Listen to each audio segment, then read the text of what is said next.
Murciélagos, por Gustav Meyrink. De cómo el doctor Job Paupersum le llevó rosas rojas a su hija. En el famoso Café Stephanie de Múnich, y a altas horas de la noche, se hallaba sentado rígido con la mirada perdida, un anciano de aspecto a todas luces singular.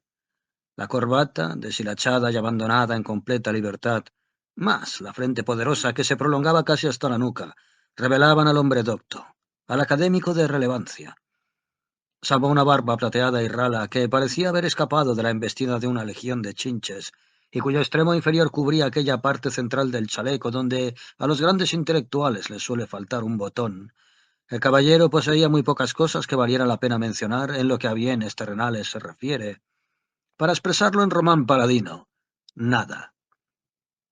Por ello, que aquel parroquiano de indumentaria tan mundana y lustroso bigote negro que hasta ese momento estaba sentado junto a la mesa del rincón de enfrente, llevándose a la boca de tanto en tanto un trozo de pescado frío, haciendo gala de un hábil manejo del cuchillo, momentos en los cuales resaltaban aún más los destellos que despedía el brillante del tamaño de una guinda que lucía en el meñique elegantemente estirado, y que entre bocado y bocado lo obsequiara con miradas de curiosidad, se levantara limpiándose la boca, atravesara el local casi vacío, se inclinara respetuosamente ante él y preguntara: ¿aceptaría el caballero jugar una partida de ajedrez? Digamos, por un marco la partida. Le desconcertó. Fantasmagóricas escenas a todo color, referidas al derroche y la opulencia, fueron desfilando rápidamente ante la imaginación del académico, y mientras su corazón maravillado murmuraba «A este necio me lo envía Dios», sus labios ya le estaban ordenando al camarero, que precisamente en ese momento se había acercado para originar, como de costumbre, una serie de complicadas perturbaciones en el funcionamiento de las bombillas de luz. «Julián, un tablero de ajedrez». Si no me equivoco, tengo el honor de hablar con el doctor Paupersum, ¿no es así? Retomó el diálogo el hombre del mundo. Job, sí, Job Paupersum, le confirmó distraídamente el académico, pues estaba fascinado por la monumental esmeralda que, bajo la apariencia de un faro de automóvil, pero cumpliendo la función de un alfiler de corbata, adornaba el cuello de su interlocutor. El hechizo se rompió con la llegada del tablero de ajedrez, y pudo actuar nuevamente con completa libertad. Colocó las piezas, fijó con saliva la cabeza de un caballo que estaba floja y sustituyó la torre que faltaba por una cerilla convenientemente doblada, todo en un abrir y cerrar de ojos. A partir de la tercera jugada, su compañero se quitó las gafas, adoptó un aire de afectación y se sumió en hondas cavilaciones. Daba la impresión de que quisiera inventar las cosas más estúpidas que se puedan realizar sobre un tablero de ajedrez. De otro modo, no me explico por qué pasa meditando tanto tiempo, se dijo el académico mientras observaba distraídamente a la matrona, que, enfundada en un traje de seda verde, el único ser viviente que quedaba en el local aparte de él y su compañero de fuego, se mantenía erguida como una diosa inexpugnable sobre el sofá del fondo, sosteniendo ante sí un plato del que desbordaba la leche merengada, su frío corazón de mujer blindado, detrás de unas buenas 50 libras de grasa. Me rindo, admitió por fin el caballero de la Esmeralda, retiró las piezas y extrajo de uno de los bolsillos de su chaqueta un pequeño estuche dorado del cual sacó una tarjeta de visita que inmediatamente le tendió al académico. El doctor Paupersum leyó: Zenón Sabanievski, empresario de monstruosidades. Claro, de monstruosidades, monstruosidades, repitió durante un buen rato ante lo insólito de la profesión de su contrincante. Pero, ¿no pensaba usted seguir jugando alguna partida más? Preguntó luego en voz más alta, sin perder de vista en ningún momento las posibilidades que se abrían ante él.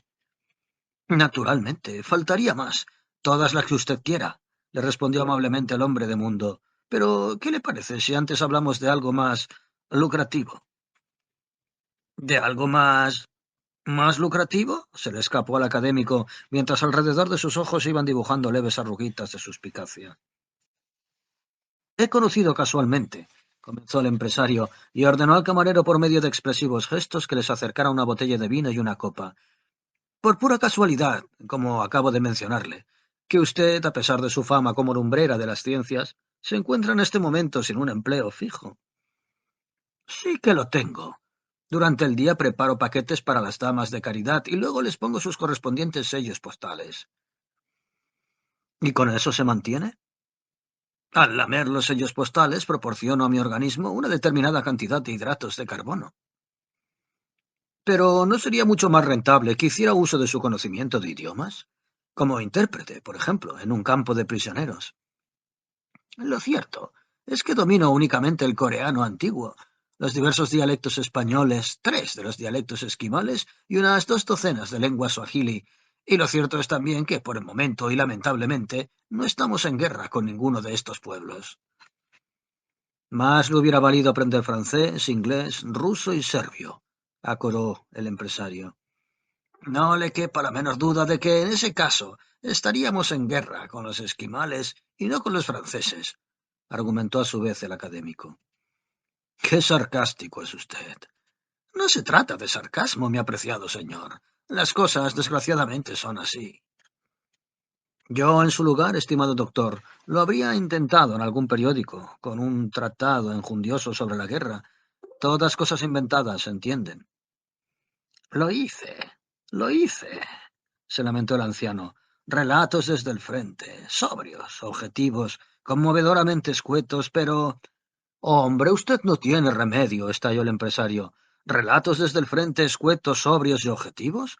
Las crónicas que llegan desde los campos de batalla deben ser conmovedoras, sí, pero en ningún caso escuetas y mucho menos objetivas. Y en cuanto a sobrias, francamente, usted debió de haber tratado de... El anciano le interrumpió abatido. Creo que lo he intentado todo en esta vida. Cuando no pude conseguir un editor para mi libro, un compendio de 4 tomos sobre el tema Presunciones acerca del uso del polvo limpiador en la China prehistórica, me dediqué a la química.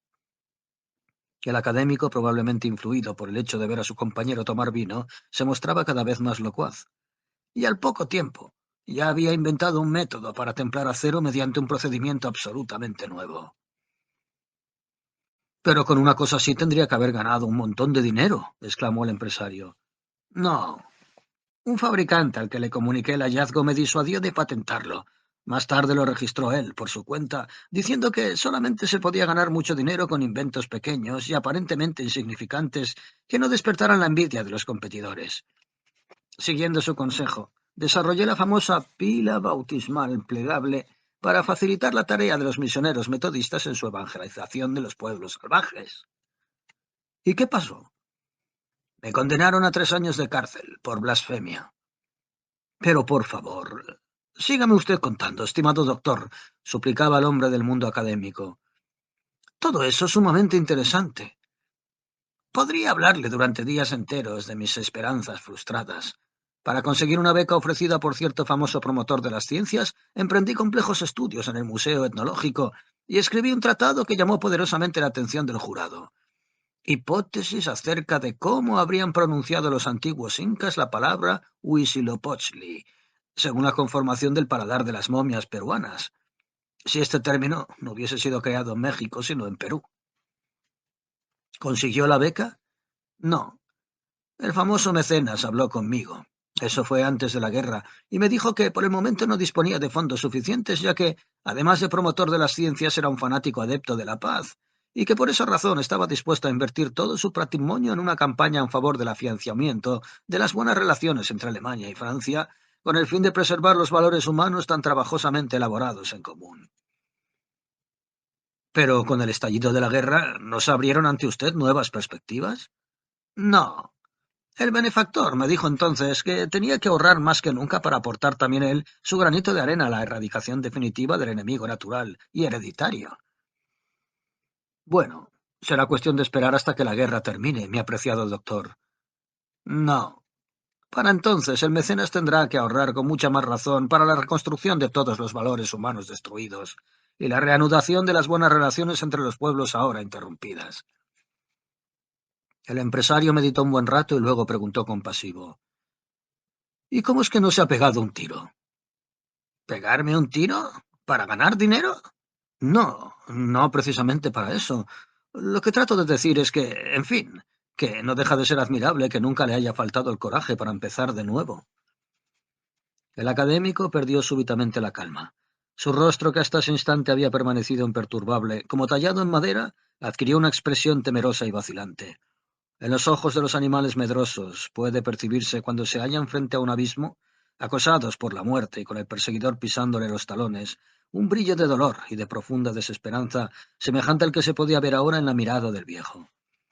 Sus esqueléticos y temblorosos dedos comenzaron a tamborilear sobre la mesa como si estuviesen bajo la tensión de un llanto laboriosamente contenido, y trataron de encontrar apoyo.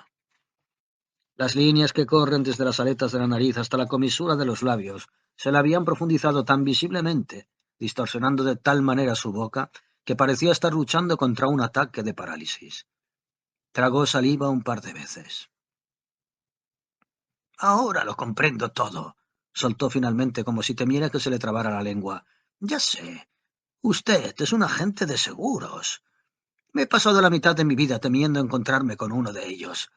El empresario trataba en vano de explicarse y protestaba enérgicamente con las manos en la expresión de su cara.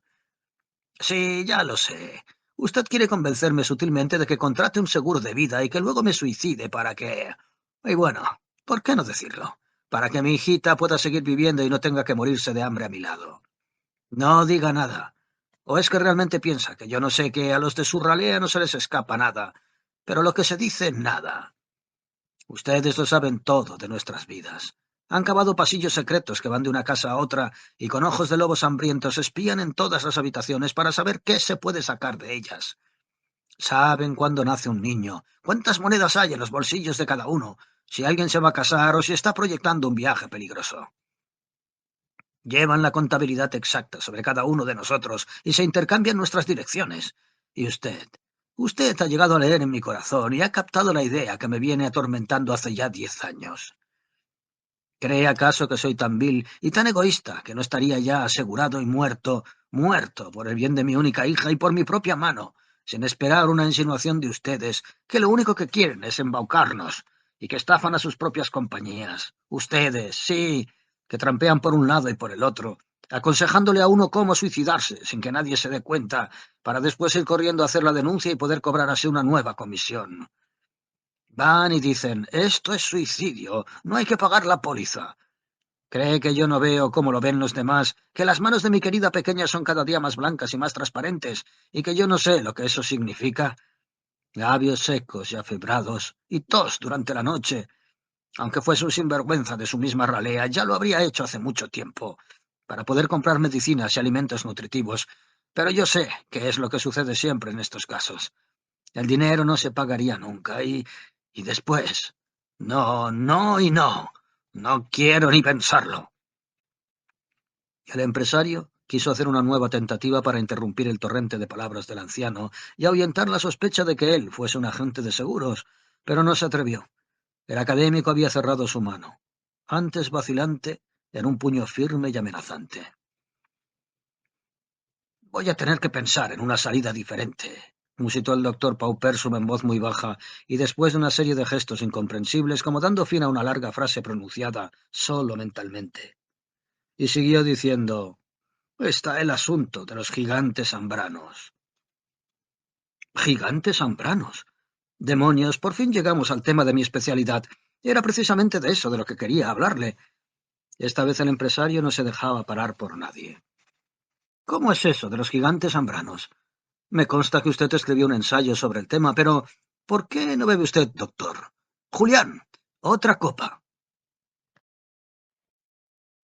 El doctor Paupersum recuperó al instante su aura de académico. Los gigantes ambranos, comenzó con la solemnidad habitual en estos casos, eran individuos mal conformados, con pies y manos enormes, y vivían exclusivamente en una aldea tirolesa llamada Ambras, lo que siempre dio lugar a la suposición de que se trataba de una enfermedad muy rara, cuya causa debía ser buscada en aquel mismo lugar, ya que evidentemente no había encontrado terreno propicio en ninguna otra parte para poder desarrollarse. Pero yo fui el primero que logró demostrar que el origen debía encontrarse en el agua de un arroyo local, actualmente casi seco, y los experimentos que he hecho en ese sentido me autorizan a declarar que puedo ofrecer una prueba fehaciente de lo que afirmo, utilizando para ello mi propio cuerpo, y que puedo comprometerme a provocar en mí, después de pocos meses, si fuese necesario, y a pesar de mi avanzada edad, malformaciones como las ya mencionadas, o tal vez mucho peores. ¿Peores como cuáles, por ejemplo?, preguntó el empresario expectante. Mi nariz podría llegar a transformarse en una especie de trompa, algo así como la de los carpinchos americanos. Mis orejas podrían adquirir el tamaño de un plato sopero. Mis manos ya habrían alcanzado a los 3 meses el tamaño de una hoja de palmera, Lodoikea secularum. En tanto que mis pies, a mi pesar, no llegarían a sobrepasar las dimensiones de la tapa de un barril de 100 litros. En cuanto al crecimiento de mis rodillas, las expectativas son claramente satisfactorias, aunque debo admitir que mis cálculos teóricos aún no pueden considerarse definitivos.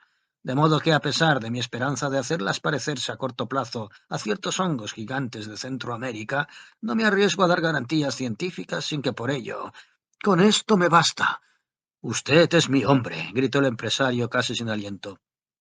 Y ahora, por favor, no me interrumpa. Resumiendo, ¿estaría usted dispuesto a realizar este experimento en su propia persona si yo le garantizo unos ingresos anuales de $500,000 y un adelanto de unos cuantos miles? Digamos de unos 500 marcos. El doctor Paupersum se sintió mareado. Cerró los ojos. 500 marcos. ¿Acaso existe sobre esta tierra tanto dinero? Durante un par de minutos se vio a sí mismo convertido en un mastodonte antidiluviano de larga trompa, y ya le parecía escuchar la nítida voz de un negro ataviado al estilo de los pregones de feria, gritándole a la multitud que destilaba cerveza. «Vengan ustedes, señoras y señores, vengan a ver al monstruo más grande de este siglo por miserables 10 céntimos». Mas inmediatamente se le presentó también la visión de su queridísima hija, rebosante de salud, envuelta ricamente en sedas y tules blancos, con una corona de azahares sobre su cabeza, arrodillada feliz ante el altar, y toda la iglesia brillantemente iluminada, y de la imagen de la Virgen partían rayos luminosos, y, por un instante, sintió que se le encogía el corazón. Él mismo tenía que mantenerse oculto detrás de una columna ahora, y ya no la podría besar nunca, nunca, nunca más. Ni siquiera se podía dejar ver. Él, el monstruo más horrible del mundo, lo único que lograría sería espantar al novio. Y de ahora en adelante tendría que vivir entre las sombras, como los animales que le temen a la luz, y mantenerse bien oculto durante las horas del día. Pero ¿qué importancia podía tener aquello? Ninguna. Lo realmente importante era que su hija recobrara la salud y que fuera feliz y rica. Ahora estaba fascinado. 500 marcos. 500 marcos. El empresario, que interpretaba el prolongado silencio del erudito como muestra de indecisión, echó mano de todas sus dotes persuasivas. Queridísimo doctor, tenga cuidado con lo que hace. Negándose no hace más que sabotear su propia felicidad. Hasta ahora toda su vida ha estado equivocada. ¿Y por qué? Usted estuvo llenando su cabeza hasta reventar con un montón de estudios. Estudiar es una estupidez. Míreme a mí. ¿Acaso yo he estudiado? Eso es algo que solo pueden permitirse los ricos de nacimiento, y esos no tienen ninguna necesidad de estudiar. El hombre tiene que ser sumiso y necio, por decirlo de algún modo, y en ese caso la naturaleza le va a tomar cariño. La naturaleza también es muy tonta. ¿O ha visto usted alguna vez que un tonto se haya ido a pique? Usted debió ser más agradecido y desarrollar mejor los talentos que el destino le concedió en la cuna. ¿Es que nunca se miró en el espejo? Cualquiera con su aspecto, incluso ahora, cuando aún no ha vivido ni un solo traguito del agua de Ambras, podría haberse labrado una sólida posición trabajando de payaso. Las señales de la madre naturaleza son tan fáciles de entender. ¿O acaso teme que al convertirse en monstruo pierda respetabilidad? Yo solo puedo garantizarle que toda mi compañía está formada exclusivamente por personas de las mejores familias. Tengo, sin ir más lejos, a un anciano caballero que nació sin piernas ni brazos, a quien presenté en cierta ocasión a su majestad la reina de Italia como un bebé belga mutilado por los generales alemanes. El doctor Paupersum únicamente había llegado a entender las últimas palabras. «¿Qué disparate está diciendo?», le increpó malhumorado. «Primero dice que el lisiado es un anciano y luego afirma haberlo anunciado como un bebé belga». «Pero si eso es precisamente lo que le presta encanto a la situación», le objetó el empresario. «Yo digo simplemente que envejeció de pronto debido a la impresión que le produjo ver cómo un sargento prusiano devoraba a su madre mientras aún estaba viva». El académico comenzó a sentirse inseguro. El cinismo de su compañero de mesa le resultaba desconcertante. «Está bien, sea. Pero ante todo dígame, ¿Cómo piensa exhibirme en público mientras me van creciendo la trompa, los pies, etcétera, etcétera? Más sencillo imposible. Primero le camuflo con un pasaporte falso por la frontera suiza, y de Suiza a París. Allí le meto en una jaula, y a usted lo único que le queda por hacer es bramar cada 5 minutos como un toro salvaje, y comer 3 veces al día algunas culebritas. Ya verá que puede. La cosa suena mucho peor de lo que es. Ya verá que sí que puede. Por la noche tiene lugar la función de gala. Un turco muestra cómo lo cazó en las selvas vírgenes de Berlín, y en el cartel del exterior se dice: garantizamos que este es un académico alemán auténtico, que sería la pura verdad, no me presto con facilidad a las mentiras. El primer ejemplar de su especie que es traído vivo a Francia, etcétera, etcétera. Además, estoy seguro de que mi amigo D'Annunzio va a estar encantado de redactar el texto. Él le dará al asunto el necesario tono poético, ya verá. ¿Y qué pasa si entre tanto se termina la guerra? Se permitió dudar el académico. Ya sabe, con esta mala suerte mía. El empresario sonrió. No se preocupe, mi queridísimo doctor. Los franceses jamás podrán en cuestión nada que hable mal de los alemanes, ni aunque pasen 1000 años. ¿Qué ha sido eso? ¿Un terremoto? No. Había sido el camarero que iniciaba el turno de la noche con un preludio musical de copas rotas. El doctor Pauperson miró alarmado a su alrededor. La diosa inexpugnable del sofá había desaparecido y en su lugar estaba ocupado ahora por un viejo e incorregible crítico de teatro que seguramente estaría destripando mentalmente una función de estreno que iba a tener lugar la semana entrante. Mojaba el dedo índice con la punta de la lengua. Luego se levantaba con la yema de ese mismo dedo unas migas de pan que habían quedado olvidadas sobre el mantel. Se las metía en la boca, las trituraba minuciosamente con sus incisivos y ponía cara de hurón. El doctor Pauperson fue advirtiendo paulatinamente que se encontraba sentado de espaldas al local y que, según las apariencias, había estado en esa posición durante todo el tiempo, de lo que cabía inferir que las cosas que había presenciado con su vista le habían llegado a través del enorme espejo que se hallaba frente a él, y en el que ahora se reflejaba su propia cara que lo contemplaba dubitativamente. El hombre de mundo seguía ahí, y estaba comiendo realmente pescado frío, con cuchillo, pero se hallaba en el rincón más lejano del local y no aquí, sentado a su mesa. ¿Cómo habré llegado hasta el Stephanie? Se preguntaba el académico. No podía recordarlo, pero poco a poco fue reconstruyendo los detalles. Esto me pasa de tanto pasar hambre y de ver a otro comer pescado y beber vino. Mi yo se ha desdoblado por un momento. Es una vieja historia esa del desdoblamiento, y bastante natural, por otra parte. En tales casos nos convertimos en espectadores como en el teatro, y somos al mismo tiempo protagonistas en el escenario. Y los papeles que interpretamos se componen de cosas que hemos leído o escuchado alguna vez y que secretamente despertaron en nosotros alguna esperanza. Sí, sí, así es. La esperanza suele ser un poeta extremadamente cruel.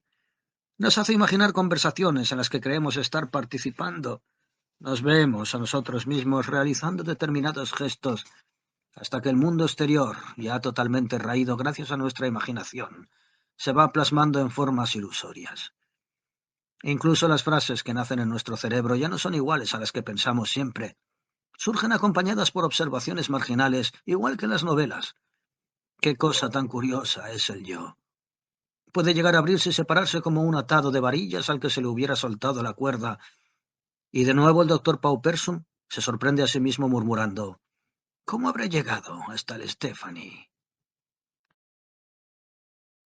Un grito de entusiasmo barrió de pronto cualquier aflicción. Pero si he ganado un marco jugando al ajedrez. Un marco entero. Ahora está todo bien. Mi niña podrá curarse. Una botella de buen vino y otra de leche y... Con feroz excitación empezó a revolver en todos sus bolsillos, pero entonces su mirada reparó en el brazalete negro cosido alrededor de una de sus mangas y la desnuda, atroz realidad estalla en su interior. Su hija había muerto ayer por la noche. Se agarró la cabeza con las manos. Sí, sí, estaba muerta. Ahora creía recordar cómo había llegado el Stephanie desde el cementerio después del entierro. La habían enterrado aquella misma tarde. Atropelladamente, con apatía y mal humor, porque llovía tanto. Y después había estado corriendo por las calles horas enteras, apretando los dientes sin oír otra cosa que el monótono golpeteo de sus zapatos, mientras seguía contando. siempre contando del 1 al 100 una y otra vez para no volverse loco. Loco de miedo de solo pensar que sus pasos pudieran llevarlo contra su voluntad a casa, a su cuarto desnudo con el miserable lecho en el que ella había muerto, dejándolo vacío para siempre. Y de alguna manera tuvo que haber llegado hasta aquí. De alguna manera.